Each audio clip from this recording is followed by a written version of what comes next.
الحمد لله رب العالمين، والصلاة والسلام على أشرف المرسلين ورحمة الله للعالمين سيدنا محمد صلى الله عليه وعلى آله وأصحابه وأتباعه من بعده إلى يوم الدين، ثم أما بعد.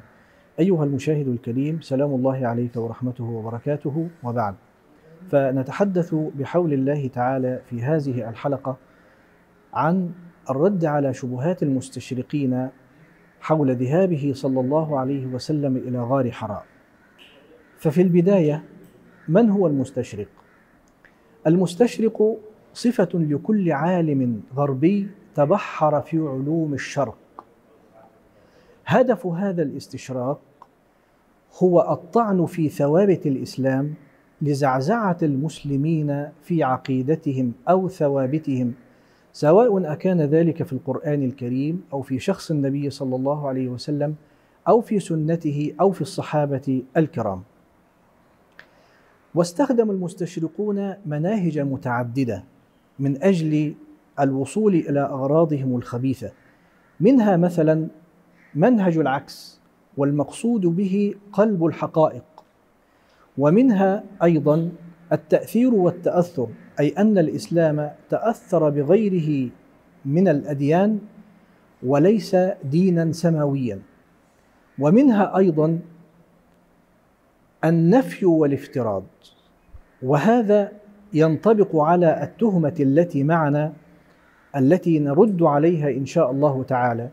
فالثابت في كتب المؤرخين الثقات أن رسول الله صلى الله عليه وسلم إنما كان يذهب إلى غار حراء للتعبد والتفكر والتحنث، لكن المستشرقين نفوا هذا وافترضوا شيئا آخر، وقالوا إنما كان يذهب للنزهة وهروبا من حر مكة.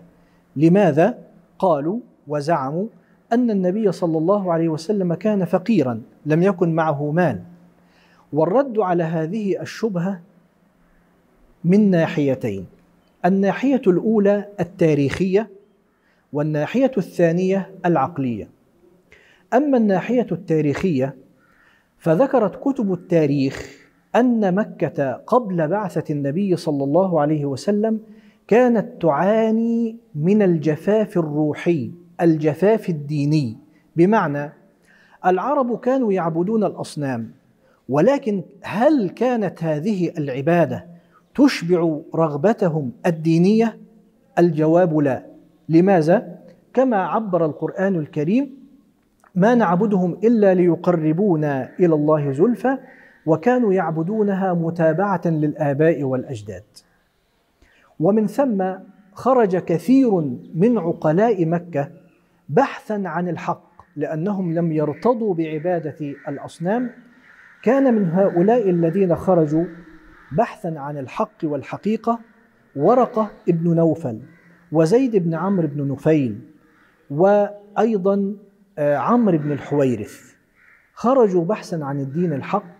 أما ورقة فقد تنصر، وأما زيد بن عمرو بن نفيل فقد اعتنق اليهودية، وأما عمرو بن الحويرث فلم يرتضي باليهودية ولا بالنصرانية، وقال: اللهم إني لا أعلم كيف أعبدك، ولو أني أعلم لعبدتك. معنى ذلك أن الكثير من عقلاء مكة لم يرتضوا بعبادة الأصنام.